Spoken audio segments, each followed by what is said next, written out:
I gave this talk at the Toronto conference, and I went to the huge facility like this one, and went in the door, went to the registration desk. They didn't have my name, and of course I was outraged. I was one of the speakers. How could they not have my name? So I registered. Anyway, they let me register.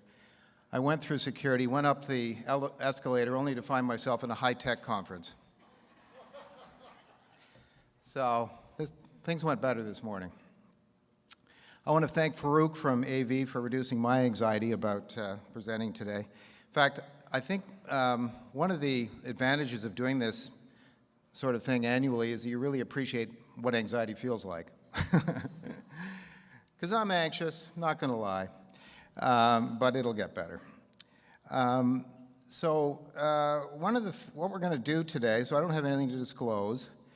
First half today is we're going to talk about, we're just going to do a kind of an overview of anxiety disorder, some of the common anxiety conditions and their treatment.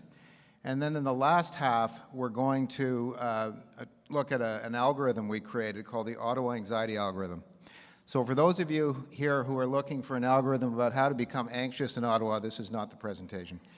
But it's something, even though it's called the Ottawa Anxiety Algorithm, you can use it anywhere in the country. I'll just tell you a little bit about who I am. I'm a psychiatrist. I know you haven't seen one for a while, or not even sure they exist, but I am one. I work at the Ottawa Hospital. I'm part of a shared mental health team. And we're a multidisciplinary team. We have 2 social workers, 2 nurses, administrative coordinator, and a psychiatry resident. We go to various academic family health teams, and I do consultations and some treatment recommendations. We also offer some CBT and DBT, and we do some teaching. And of course, as you all know, the main things that you see in primary care are depression and anxiety. And so a few years back, we developed an algorithm for depression called the Ottawa Depression Algorithm, which I won't be talking about today, but there was also an interest in creating one for anxiety, so that's what we're going to be talking about today. So this isn't going to be too interactive, but if you do have questions, please put up your hand, or I might even throw some questions out to you guys during the presentation. So let's just talk briefly about anxiety. Anxiety disorders are the most common psychiatric disorders. You probably realize that from your practice when you group them together. They're more common than depression grouped together. There's a higher prevalence amongst women, and it turns out it's under-recognized in primary care. And as a result, many people do go untreated. But it does have substantial costs. This was brought home to me a number of years ago when I saw a patient in primary care who was writing his own sick notes. And as you can imagine, that doesn't go over too well with your employer, the federal government. And this went up the chain. And I finally had to appear at a panel sort of trying to help him with this problem. And I went through his EMR, and just seeing how his anxiety developed over time and the impact it had on his work life and personal life was really, really brought it home. Prior to that, I'd been working in hospital settings, and anxiety disorders are not front and center of what we treat there. But after moving to primary care, I really came to appreciate how big a problem they are. They're associated with decreased work productivity and increased risk of suicide. We often think about suicide in relation to depression, but there's definitely a heightened risk with suicide. Now, this makes sense. The burden of all these impairments from anxiety is increased with the severity of the anxiety condition. That makes sense, but also with the number of comorbid anxiety and other disorders. As it turns out, when you have one anxiety condition, and I'm going to call them anxiety conditions, and I'll explain in a minute what I mean by that, you're much more likely to have a second. And so when you have more than one, you're going to have much more impairment as a result. They do tend to impose an economic burden that's comparable to the costs of depression.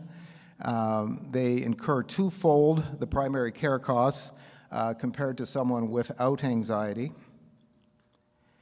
And they're often associated with these physical conditions: thyroid disease, respiratory disease, GI, arthritis, migraines, allergies. And when there's comorbidity with a physical condition, just like with depression, outcomes are worse for that physical condition. So, and as you're aware, there's kind of a bidirectional sort of thing that happens. Sometimes people develop a mood disorder and then an anxiety disorder, or vice versa. Sometimes they can start at the same time. Also, a lot of comorbidity with anxiety and substance use disorders and somatization. But as I said, at least 30% and possibly up to 2/3 of people also are comorbid with another anxiety condition. In the US last year, they decided that it would be important, just like for depression, to start screening for anxiety based on this evidence. We're not doing that here, but there was some guidelines put out by the Canadian Pediatric Society asking people to start thinking about anxiety in kids and screening for it. We're not going to be talking about children today, but just to say that there's a recognition of how prevalent it is and how impactful it is. So, as I said, it appears that only about 1/3 of patients in some studies are picked up and are receiving appropriate treatment. And so what are the reasons for under-recognition of anxiety in primary care? Does anyone want to throw out any reasons why anxiety might not be recognized as such, an anxiety condition?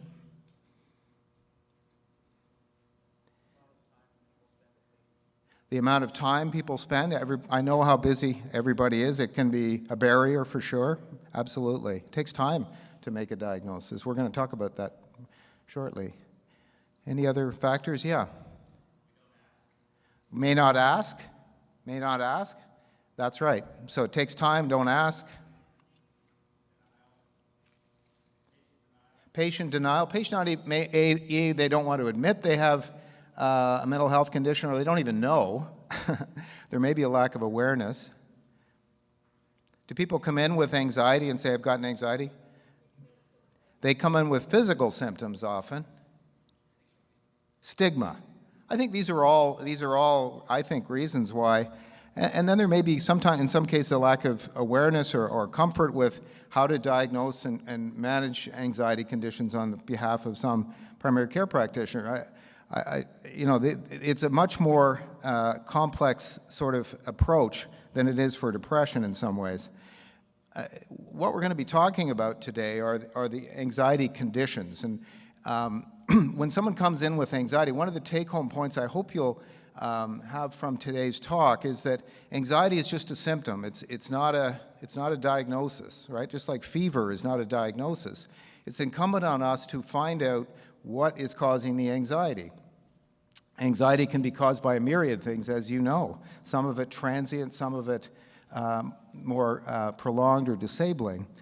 We need to help sort of figure out what's causing it. There's reasons for that. I mean, when you go to the doctor and you're not just told you have a high blood sugar or a fever, you're told, well, you have an infection or you've got diabetes or whatever it is.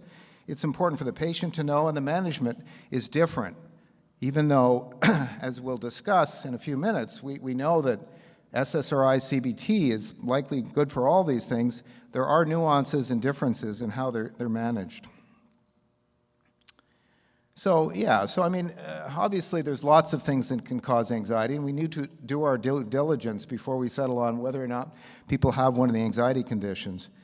Substance use can obviously cause it, or withdrawal from substances, medications, organic medical causes. I had a patient, I used to work on a CL psychiatry service in a hospital setting, and we were asked to see a patient who was 32 and had a heart attack, which was unusual, was attributed to her cocaine use. So we followed her up. We thought she had PTSD, panic disorder, and then she disappeared from follow-up, and one day I got an ultrasound report, in the old days when we had paper reports, of her abdomen. What do you think it showed?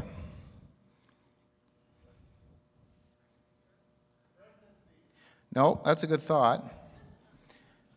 Adrenal. Pheochromocytoma. That's what she had.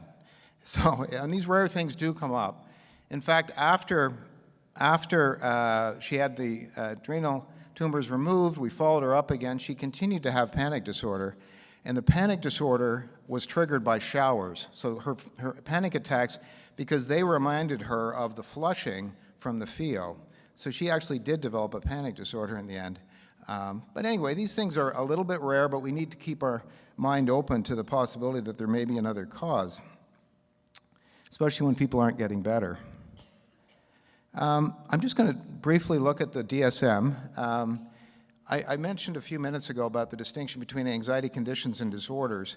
Anxiety disorders, DSM, as you may be aware, every 5 years they move things around, and I can't keep track of it myself sometimes, but the disorders we're going to be talking about, the disorders would be GAD, panic disorder, and social anxiety. Obsessive compulsive disorder is in its own chapter, and PTSD is in its own chapter. These are the conditions we're going to be talking about today. These are the most common anxiety disorders seen in primary care. I know there's lots of other presentations of anxiety in primary care that don't meet threshold for these. Some of the same principles we'll be talking about will apply to those conditions. For example, I see people who look like they've got PTSD, but the trauma is dealing with their boss. Has anyone run into that situation where they get so, I can't technically make a diagnosis of PTSD, but everything else looks, because it's not a life-threatening situation, but they still look like PTSD. But these are the conditions we're going to talk about today. So I'm just going to run through a couple of cases, and then we'll just talk a little bit about management, and then we'll turn to the algorithm. So this is a 35-year-old woman who recently started a new job, always been anxious, describes herself as a worrier, multiple worries about her relationship with her boyfriend, the health of her parents, and getting things done at home. She has difficulty controlling her worry, and it affects her sleep and leaves her feeling on edge and irritable with frequent headaches and muscle tension. Has anyone seen anybody like this? Which one is this? What anxiety condition is it, disorder? GAD, generalized anxiety disorder. I think Farouk thinks I might have a version of that this morning when I was trying to get set up here, and I may. Excessive, difficult to control worry about multiple things, accompanied by at least 3 of restlessness, easily fatigued, difficulty concentrating, irritability, muscle tension, sleep disturbance. Usually the sleep disturbance is early or middle insomnia. These symptoms have to be present for at least 6 months. This is the most common anxiety disorder, certainly in primary care and condition. Prevalence is probably about 6%, and only depression is more common. It tends to be a chronic condition, fluctuating based on severity of stressors. Onset is often in the 30s, but there's a disability. I find this interesting, comparable to depression. 42-year-old man with long-standing fear of social situations tends to get anxious when meeting new people, as he fears they will judge him as being socially awkward. Tends to avoid most social situations unless the group is small and he knows the people well. Social anxiety disorder. What distinguishes social anxiety disorder from the other conditions we're talking about is the age of onset. Social anxiety tends to occur earlier, usually in the teens. And I'm sure you've seen this in your practice, but it really does influence the course of someone's life in terms of, in some cases, their career choice, relationships. People often turn to alcohol or something else to manage the anxiety, so they may develop an alcohol issue or depression. It is really incumbent on us, I think, to identify this early in our young patients, because it can really change. I've got a patient now who's in his 60s, who still lives with his parents who are in their 90s. This guy's a very intelligent fellow, has his own tax business he runs out of home, but he cannot deal with the world. Now his anxiety is going up as his parents get more frail, and he doesn't know really what he's going to do or how he's going to manage. And that's an extreme example, but yeah, it's just an unrealistic fear or anxiety about social situations related to the possible scrutiny of others, and there's avoidance of social interactions. It's a little less prevalent than GAD. It tends to be a chronic, as I say, onset in the teens. Not a great recovery rate, but again, we hope to be able to help people with this early. Marked impairment, work productivity, decreased income. Okay, 25-year-old man under some stress following a breakup. 1 week after the breakup, he experienced sudden onset of rapid pounding heart, difficulty breathing, feelings of unreality, dizziness, and tingling in his fingers. Fearing he was having a heart attack, he called an ambulance and went to the ER where investigations were negative. Since then, he's had other similar episodes and worries about having another. Anybody? Panic disorder. Panic disorder. Panic disorder is one of those ones that sometimes gets missed under the radar a little bit. Some of the patients I see in psychiatry are people who have had this experience and remain sort of very anxious about whatever physical symptom they had in relation to their panic attack. So typically people, as you may have seen, do focus on one particular physical symptom. So for some people it's tachycardia, for others it's feeling dizzy or nauseous. This can be a sign to them to say, uh-oh, I'm going to have one of those. And that, of course, leads to more anxiety, especially if you think it's something serious. So again, this is where primary care has such an important role in diagnosis and helping people understand it's a panic disorder. It's not your heart. It's not a cardiac condition. Panic disorder. So a lot of symptoms. There's actually 13 you need 4 of, but those are just some of the more common ones. What distinguishes it is that people not just have one panic attack. Very common in the general population to have a panic attack at some point in your life. At least 20 to 30% of people will have a panic attack, but it's the recurrent nature of the panic attacks or the preoccupation, worry, and adjustment in behavior that follows from having the panic attack that leads to a panic disorder diagnosis, which tends to occur begin more in the 20s or 30s. 38-year-old firefighter responds to a call where he witnesses the death of a baby from a respiratory condition. Following that, he experiences intense anxiety, and in a reminder of the experience, he wakes up often in nightmares. He stays off work due to his anxiety. He's noted to be more irritable and not let his children go outside, and he fears for their safety. What's this? PTSD. This is an actual case. I've altered some of the demographics, but this is a case, and first responders, of course, are at greater risk of this. I don't know about your practices, but the patients we're referred often don't have a single trauma. They have multiple traumas and maybe experienced a lot of abuse in childhood, and that has led to kind of a PTSD picture. And we're kind of now exploring how to diagnose and manage something called complex PTSD, which we're not going to talk about today. But in the algorithm I'm going to show you later, there is a scale for complex PTSD to capture this more prolonged, severe trauma that some people go in and how that shapes not only their self-concept, their way they manage their emotions, but also their relationships. And it's much more than just the PTSD symptoms that we see in this case. Yeah, so you need an actual or threatened death, serious injury, or sexual violation. That's why, as I said earlier, being afraid of your boss who's critical of your work doesn't really meet that threshold. But in any event, intrusive symptoms, avoidance is very big. Avoidance of places, avoidance of thinking or trying to feel anything or remembering anything about what happened. Negative alterations in cognition, mood, and increases arousal or activity, hyperarousal, easy startle reflex. It turns out that it's fairly prevalent in primary care. And people are much more likely to see their family doctor than a specialist. Onset in the 20s is common, but again, it depends when the trauma has occurred. And recovery rates are not great. Last case, 53-year-old woman presents to her family doctor for treatment of hypertension. He notes her hands are quite red and raw. She admits to longstanding fear of being contaminated by germs. She spends several hours per day washing her hands. OCD. OCD is one of those ones that really is under-recognized. It's not as common. Now, just as a point of information, that you don't need both obsessions and compulsions to make a diagnosis of OCD. You can have either or both. So you can have obsessions and not compulsions, or compulsions, not obsessions, but most commonly there's both. The lifetime prevalence is actually much lower than the other conditions. There's a lot of shame and stigma attached to these symptoms, which I think prevents people from seeking help. And I think, we may not always ask about it either. And so I'm hoping you will do that. average time to diagnosis is 11 years.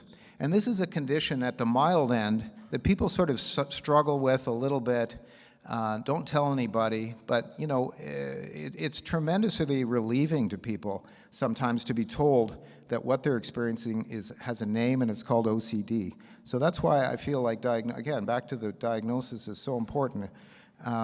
It's often a chronic condition, waxes and wanes over time.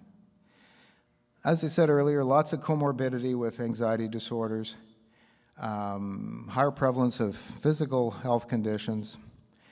Now let's just turn briefly to treatment. And again, we don't know what causes anxiety conditions, but we think it's a combination of genetics, family background, stressors in the person's life, habits, and which can be channeled into one of these conditions. OCD tends to be a little more genetic than some of the other conditions we've talked about today. But these sort of things can channel into one of these conditions, which can lead to a lot more visits, or in some cases no visits to the doctor, depending on people's approach to their anxiety about a symptom, and often a lot of alcohol. So again, management involves CBT or some sort of evidence-based, hopefully, psychotherapy for the anxiety, in conjunction with medication perhaps, and always a focus on healthy habits. Medication. Antidepressants, of course, are the first line. Benzos, I know we're not supposed to talk about them, but once in a while they have a role. Anticonvulsants, antipsychotics, and azapirones, that's the class of buspirone. Now, whoops, going the wrong way here.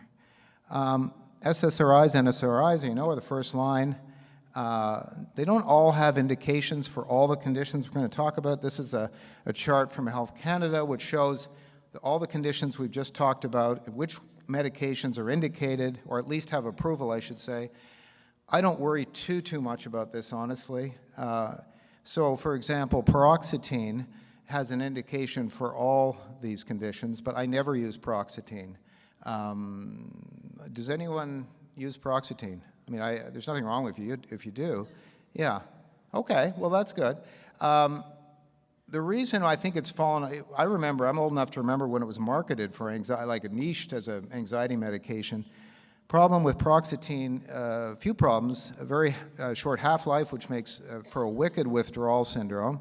It can cause weight gain. It is associated with congenital abnormalities, a lot of drug-drug interactions, so it's not great in the elderly. So I'm not sure which of those reasons are responsible for the decline in the use of it. But I just mentioned that as in reference to, paroxetine would be the logical choice for everything, but it's not. Many of these antidepressants will work for all these conditions, and I don't get it's a good starting place in some ways, but I don't worry too much about it. Obviously, when you start, you need to start with low doses. I do this with antidepressants for depression as well, because some very good studies have shown that people tend to adhere to medications better if you start lower doses rather than at the so-called therapeutic dose. But it's certainly important not with anxiety conditions to do that. Full response is greater than 50% improvement. If they go into remission, the guidelines suggest a year before considering gradually tapering it off. Benzos, maybe used as an adjunct. I rarely use benzos. The best evidence is in panic disorder in the first few months until the antidepressant or psychotherapy, whatever kicks in, but I tend to avoid them. Best to use them regularly, not PRN, to decrease the anxiety. I typically use clonazepam if I'm going to use a benzo. But really, it should be very part of a short-term management plan to allow for other strategies.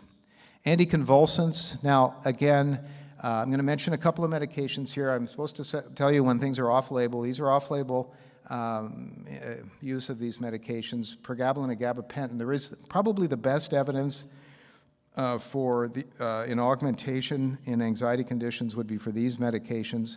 But pregabalin also can be used first line for patients who don't tolerate SSRIs or NSNRIs or don't respond to them. Whoops, Going the wrong way.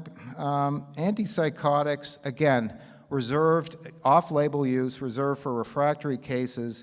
I don't never use them, but occasionally there is some evidence for quetiapine and GAD. But again, down the list, we know the problems with these medications: weight gain, diabetes, cholesterol, TD, risperidone, olanzapine, some evidence in augmentation. Finally, izapiron, Buspar. I don't typically use it, but some people find it helpful for GAD. Psychotherapy is the other treatment. We know the barriers to accessing it. It turns out that there's equal efficacy with medication and psychotherapy. I prefer if people have CBT, even if I'm using medication, because I think they need to get the skills to manage the anxiety. But unfortunately, unfortunately, but there's no evidence that at severe levels combining the two is any better than using one. But that's in practice what we do. Usually, one strategy would be to sequentially use them. Start with one. If it doesn't work or is partially effective, add the other modality. But factors in treatment selection would include patient preference, patient ability to engage in treatment, severity, availability, cost. These are all factors. I want to now turn to the algorithm. As I said, it's a companion to the one we created a few years ago for the depression. When we created the depression one, we wanted to create something that would help you guys, that was user-friendly, practical, evidence-based, free, and it's also based on the chronic care and step care models. Now, what's the chronic care model? This is how you manage diabetes, okay?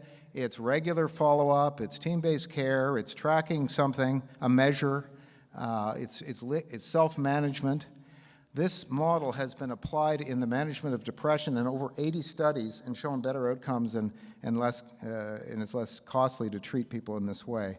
The other model that we used was what's called the step care model, which, again, something you're familiar with. I'm not sure you've heard the term, but essentially a step care model is this. You assess someone that comes into your office with some anxious symptoms. What's causing it? Is it a medication? Is it a depression? Is it an anxiety condition? That's your first level. And then if there is an anxiety condition present, how severe is it? Is it something that could be managed with a little psychoeducation, some self-management strategies, self-help resources? Is it a little more severe, such that bumping up a couple of levels, I need to introduce a medication or a psychotherapy? Or is it so severe, I don't even know what to do, and I need to get some help right away? I know that's not easy, but, and then finally, is this person so ill right now and at risk that I need to send them to the hospital?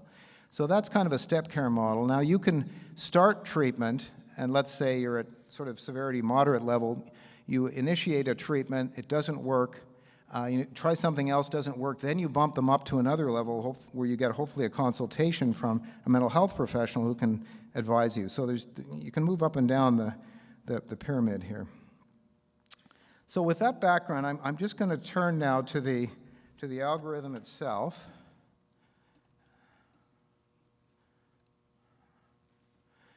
Okay, I'm just going to back it up here. So the way you find it is just just Google auto anxiety algorithm. Okay, it'll come up. It's the first hit. It is free. Okay, you don't have to pay for it. At the top, there's a link to the depression one that we created, which has exactly the same format.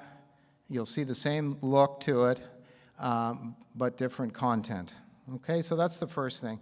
When you open up the page, it's often best to just hit the enlarge button.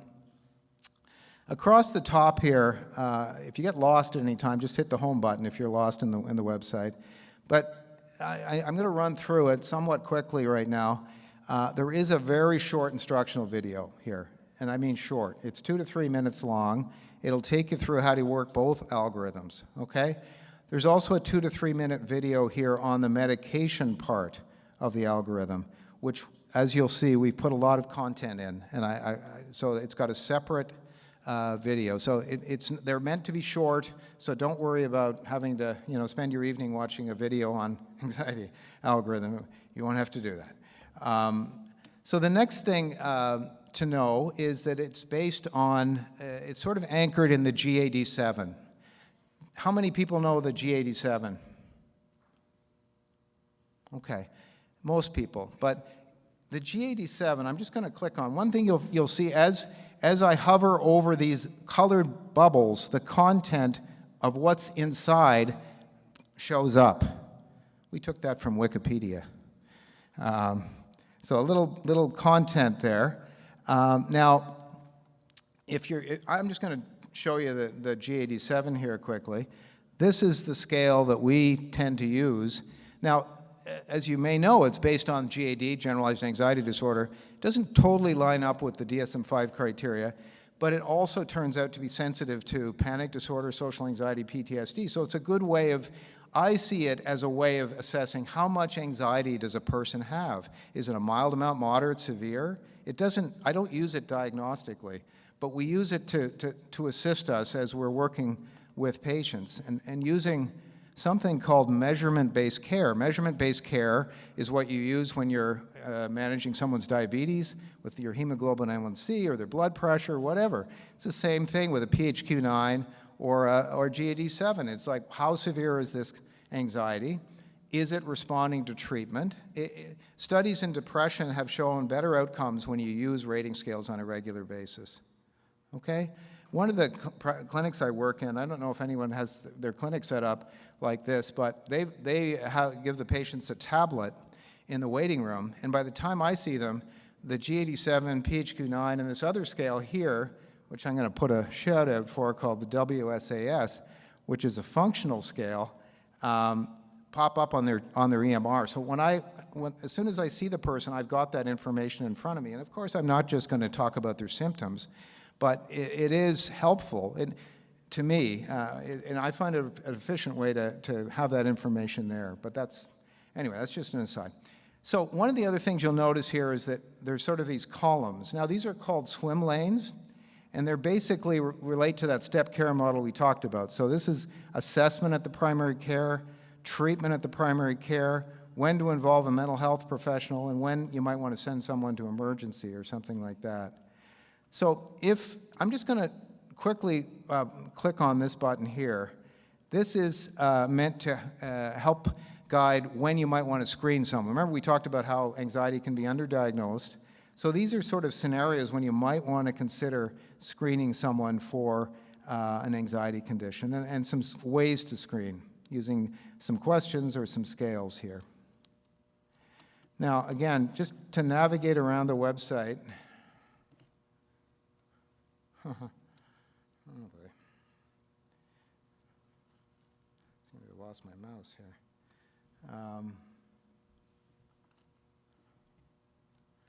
It was all going so well.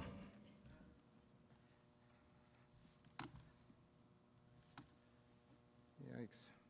There we go. Okay. This particular button I just want to spend a few minutes on, because I was trying to emphasize the importance of diagnosis, and this button is all around helping with the diagnostic part. You know, this part is like, is it anxiety or is it depression? So one of the things that can happen is that people can present with depression with a lot of anxiety. So these are just some tips to help you decide, is this maybe more likely a depressive disorder, or could it be one of the anxiety conditions? These are a series of sort of screening questions you can use to try to tease out which one of the anxiety conditions it might be. There's some scales there for people who really want to, you know, do a slightly deeper dive. I just want to highlight the PTSD one. I mentioned that earlier. It's got a couple of screening questions. There's a very brief scale here, which I like, and I get our nurses to do, with just five questions. And if that's positive, it's quite likely they could have PTSD. If you really want to make the diagnosis, then it involves looking at you can look at the PCL-5. Oh boy. There we go. PCL-5, and this is that one I was telling you about, this other scale for complex PTSD. At the bottom, and this is sort of some blood work you could consider doing. At the bottom are all the criteria for all the conditions we talked about. So this really is meant to assist with diagnosis. Now, if we go back again to the home page,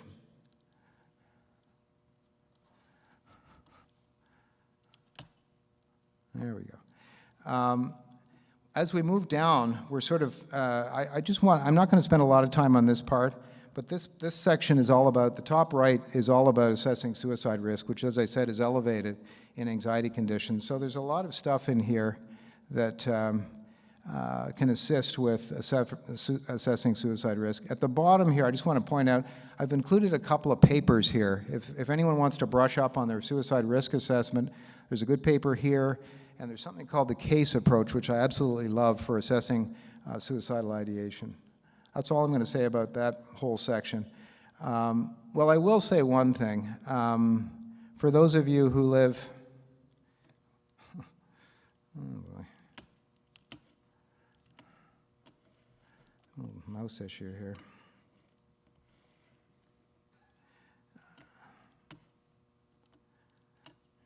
I should have checked the batteries before I...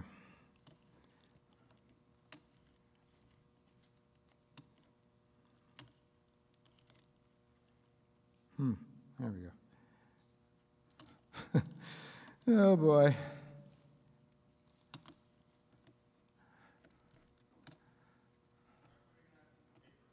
Yeah, I don't have any paper. Yeah, exactly. Well, maybe I can just use this. Okay. So here we've got, as you look at across the country, we do link to a website called the eMental Health, which I don't know if you've heard of it, but is a website which is supposed to help people find mental health resources wherever they are. It was created by a colleague of mine, so essentially right now it's in Toronto, but you just put your own address in there or city, and it should pop up with mental health resources wherever you are in the country. So we've made links in the website to that website as well.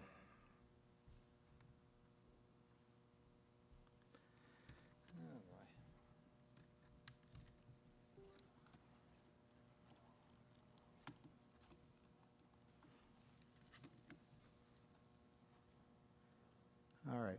So as we move down, this issue is this someone who's so sick I need to refer to a psychiatrist? Now, in other talks, when you try to click on this button, it moves, because I know how hard it is to access psychiatry, so it's not possible.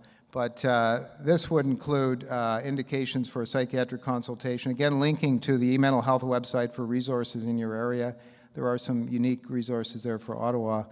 As we move down, though, even if you are going to refer them, you're going to have to wait. The next decision point is this a mild, moderate, or severe condition?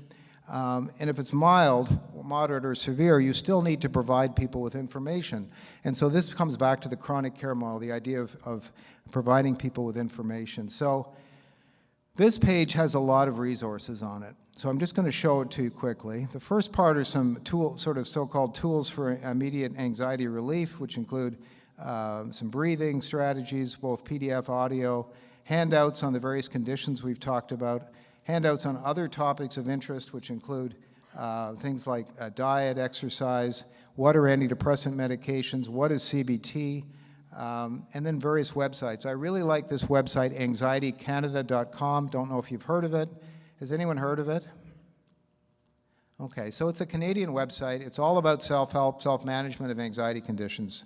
It has something called My Anxiety Plan that people can set a program for themselves and manage all the conditions that we've talked about so far. I love this website, helpguide.org. It's an American website, but it's got information on all sorts of mental health conditions. It is just a magnificent website. It's linked right here to the anxiety page, but it's got stuff on everything in mental health. I just love it. We also have other websites related to psychotherapy. There's some books. I love this one. The Anxiety and Phobia Workbook is a very good book. There's one on insomnia, which I encourage every primary care practitioner to read, because insomnia is such an important issue in primary care. It's based on CBT. There's some apps, some multicultural resources, and some local resources. One thing I want to mention to you is this. If you have someone who is at home or would prefer to be sent something via email, you just have to put their email address in here. You can put a little comment in here. You can unclick the whole page, click off the resources that you want to send them, and then send it to them, okay? So you can email stuff, and it comes from the website. It's encrypted. It's not coming from your email, okay? It's just a way to send people some information. You can also print some of the stuff off, the PDFs on the site as well. So that's just another option for you in terms of managing.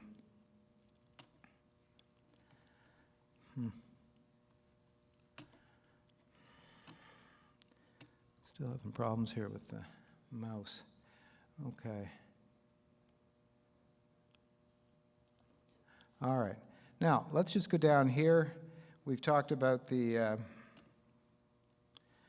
moderate anxiety. I'm going to turn now to the two bars, the psychotherapy. So for moderate anxiety, we've said offer patient resources. For severe, same thing. It's, again, the self-management principle. But as you get a more severe anxiety condition, you're going to be looking more at psychotherapy and or medications. As I say, I usually combine the two. But you know, some people might just prefer to go on a medication. Some people might prefer psychotherapy. And in here, we'll find some resources for psychotherapy. If I can get my mouse over there. There.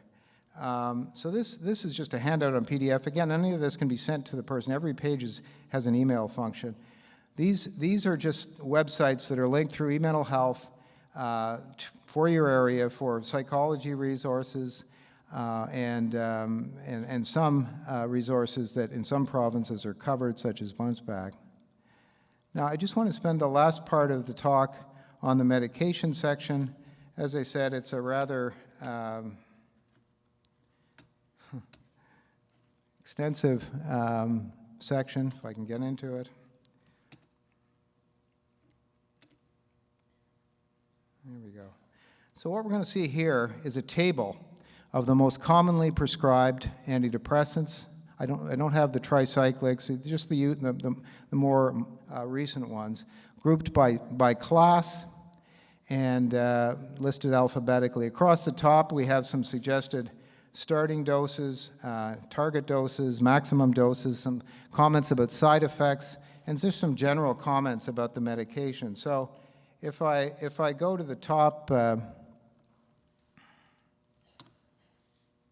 there's a little bit here about how to choose an antidepressant. There's that table I showed you earlier, and just some questions you might want to ask yourself in terms of around cost, comorbidity, age, that may guide the choice of an antidepressant.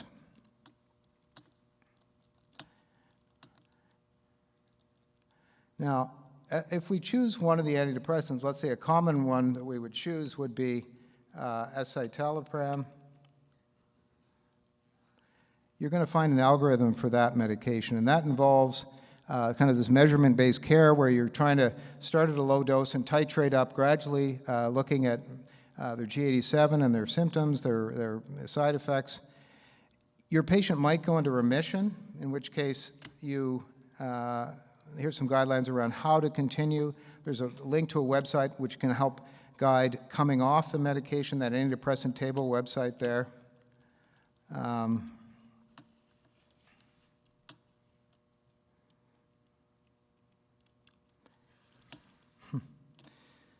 boy. Okay, so as you go down the website, you're going to potentially get into situations where you are increasing the dose, but then might not get into full remission. So then you have to decide, do I continue to increase the dose or do I augment? And here we have some augmentation information. Now, one of the things I'm going to recommend to you is you always consider augmenting with psychotherapy first. The evidence for augmenting with medications is very poor. It's much better for depression than it is for anxiety. I'm not to say that there aren't options that work, but the literature is not very good. And practically, I feel like if you can provide people some psychotherapy, I really think it's a good first place to start. But for each of the conditions we've discussed today, in this box, you will find augmentation strategies for medication. So for example, for GAD, some common augmentation strategies would be pregabalin. We've got some doses there, Buspar, and finally, as a last resort, quetiapine, which is off-label and has lots of side effects, as we know. So this is ways to look at how to monitor the use of quetiapine, when to consider stopping it, get rid of it. Anytime you're using an antipsychotic for depression or anxiety, if you don't find any benefit from it, get rid of it, because you'll see patients start to have side effects from these medications. And you know, they're very, they create a lot of problems for people when they obviously develop diabetes, weight gain, all this stuff. So if you get a response to an antipsychotic as an augmentation strategy for depression or anxiety, I think you should reevaluate every 6 months, and if they're stable, try to gradually take them off it. For social anxiety, we have pregabalin, gabapentin as augmentation strategies. For panic disorder, mirtazapine, pregabalin, gabapentin. PTSD, the best evidence, as I said earlier, is for risperidone, and for OCD also, an antipsychotic. But one of the things, as you may know with OCD, is that you need to try the patient on very high doses for long periods of time, or higher doses for long periods of time before declaring it a treatment failure, so not to rapidly switch or augment before you've given it some time. And then a word at the bottom about benzos.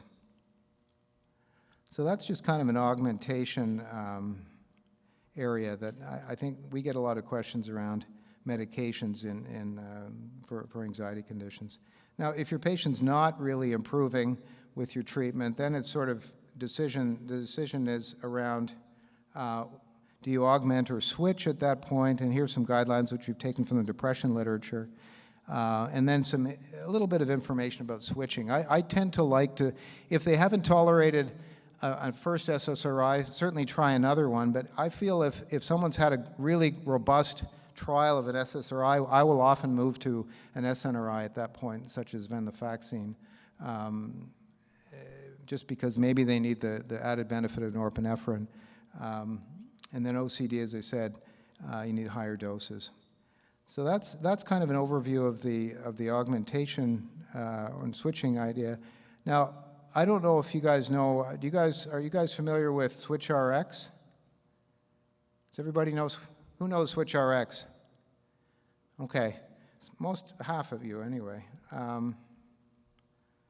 So SwitchRx is a website, a Canadian website, which really is meant to guide switching of antidepressants and antipsychotics. It's free. It's not run by a pharmaceutical company, to my knowledge. You just have to create a free login account, and it'll help you switch your antidepressants and antipsychotics. So I do recommend you use that. Finally, we have some information here on follow-up, sort of monitoring of patients, side effects, a little bit around disability. There's a handout here on preventing relapse, what we've taken from the depression literature. The principles are the same. And then there's a link to a website, US website, for guiding decisions around in pregnancy or people who want to become pregnant. Yeah, so that's kind of an overview of the website. I think I'll just leave open a few minutes now for, I know that was kind of a whirlwind tour through anxiety conditions and the website. Maybe I'll just leave the last few minutes for questions.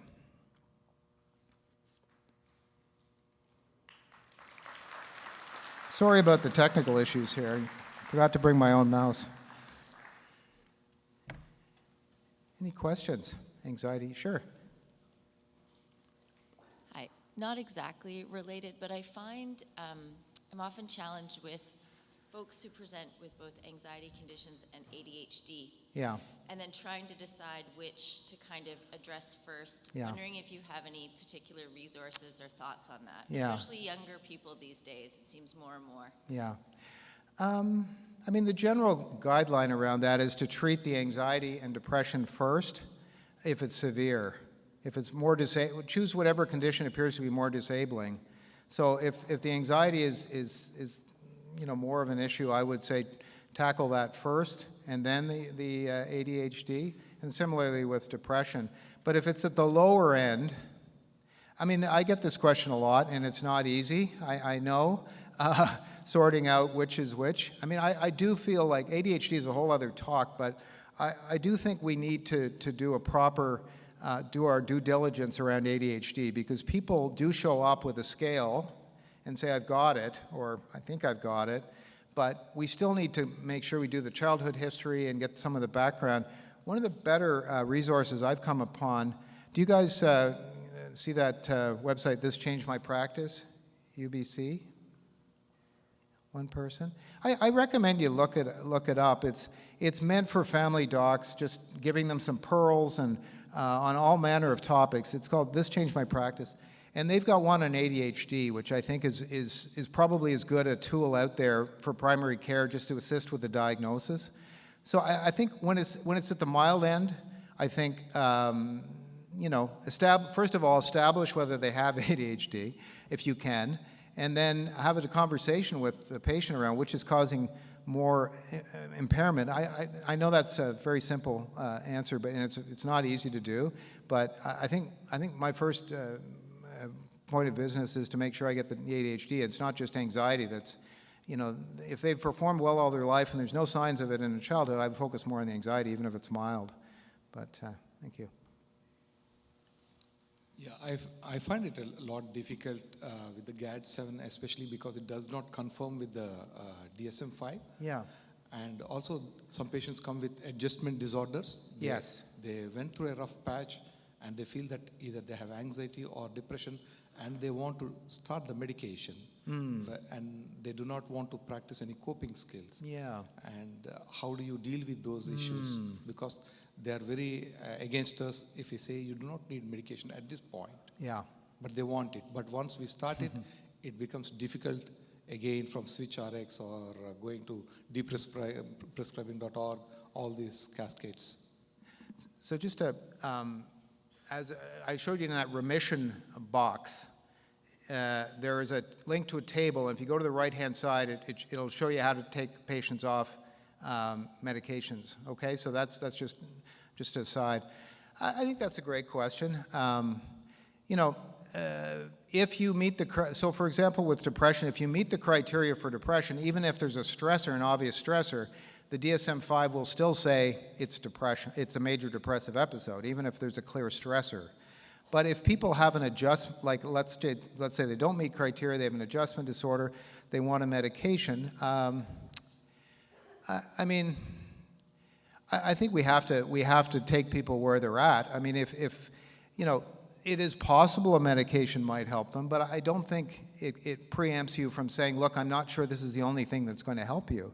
I can see that you need some help in coping with whatever it is, and here's some ways that I think you could cope, or some resources, or here's a place where I think you could get some help to learn some other skills. I don't know that, I would probably have, that's the approach I would take with someone like that. I wouldn't necessarily not prescribe, but it all depends on the person. And especially if there's a family history or a personal history of depression and anxiety in the background, I probably would be more leaning towards feeling comfortable or prescribing a medication. But I feel like if I try to take the patient where they're at. I mean, if they think a medication will be helpful, I might consider it. But I certainly wouldn't. That's why I mentioned around psychotherapy, I'm always promoting some sort of psychotherapy, or certainly self-management, lifestyle changes in conjunction with medication. I tend not to try to oversell medications. I don't know if that answers your question or not. Thank you. Yeah. Yeah, thank you for the presentation. I tend to manage anxiety or depression, more or less along algorithm lines. Yeah. And the difficulty that I sometimes encounter are those patients who appear to be refractory, who I have on disability, Yeah. and the insurance companies come along and say, we're going to have your patient see an expertise. The expertise comes back and is suggesting things that I don't understand, don't fit into an algorithm, and leave me wondering what my next steps are supposed to be. Any suggestions? So these would be recommendations for kind of very off-label treatments that you're not familiar with, kind of thing? Not necessarily, but don't fit within my understanding of next steps in established algorithms. So could you give an example of something that you've come upon? Just You're putting me on the spot. I have 3 or 4, but I can't specifically cite the medications. Yeah, I mean, I run into this sometimes too, because I'm managing patients and they're not getting better, and the insurance company then gets someone to see them, a colleague, and I'll look at their recommendations. You know, I guess without an example, it's harder. But are you saying that they're recommending something that like a non-antidepressant or some unusual? Some unusual combination. Yeah. You know, I think patient safety is number one, right? If you know, so for example, I'm not sure if you might be talking about a tricyclic or something like that. Like sometimes in certain consultants might recommend a trial of a nortriptyline or something you don't use day to day at high doses anyway. That I mean, I think making sure that I don't know if you have access to a pharmacist, that everything that is being recommended is safe. But again, at the end of the day, you have to make sure that your patient is at the center of what's going on. I don't think you have to do something if you don't feel like you're comfortable with it, I think it's fair to say to the insurance company, I'm just not comfortable with this combination, or I don't know that it's safe. I think you're within your rights to do that. I mean, I haven't always followed everything that colleagues have suggested because it doesn't make sense to me, or I just don't think it's a treatment that will work. So I think it's fair to say that to the insurance company. Thank you. Yeah. You mentioned trying lower dose, half the dose or something, initially when you start. I used to do that. Then I attended a psych talk, and I was told by the psychiatrist that I'm taking away 1 to 2 weeks of precious time of treatment by doing that, because as such, it takes 3 to 4 weeks for an effective treatment, and that there's been no evidence that cutting, for example, escitalopram at half a dose would have lesser side effects. So there was one large meta-analysis that looked at this question, and it did demonstrate that when people were started at lower doses, they were more likely to adhere to the medication. So because they had fewer side effects. I mean, I think it's my experience is that if you start too high, people are going to have more side effects. So with any medication potentially, so a lower dose tends to lead to lower side effects and greater adherence. That's the rationale. Now, in a hospital setting or a very acute setting where someone's really in an elevated state of distress, I would probably start at a higher dose. But these are recommendations for primary care.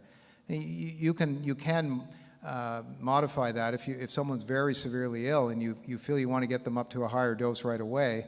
That's fine. But even in that, often in that case, I will still start. So for example, if I want to get someone on venlafaxine, I will often start at 37.5 for like 3 or 4 days and then go up to 75, just to try to mitigate some of the side effects. So I would not necessarily agree with that, but I mean, you're going to get different ideas. I'm anchoring mine in that meta-analysis and my own clinical experience that I find that people tolerate better if you start at lower doses and again, are more likely to adhere.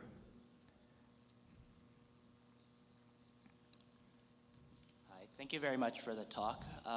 In a similar vein to the ADHD side, I'm getting quite a few patients these days with anxiety, particularly social anxiety, who also question like a missed adult autism Yeah, yeah, diagnosis. yeah. And I don't know about you guys, but in BC it's so hard to find resources on Yeah. adult autism. I'm wondering if you have any comments on that. Yeah, no, we are getting a lot of those too.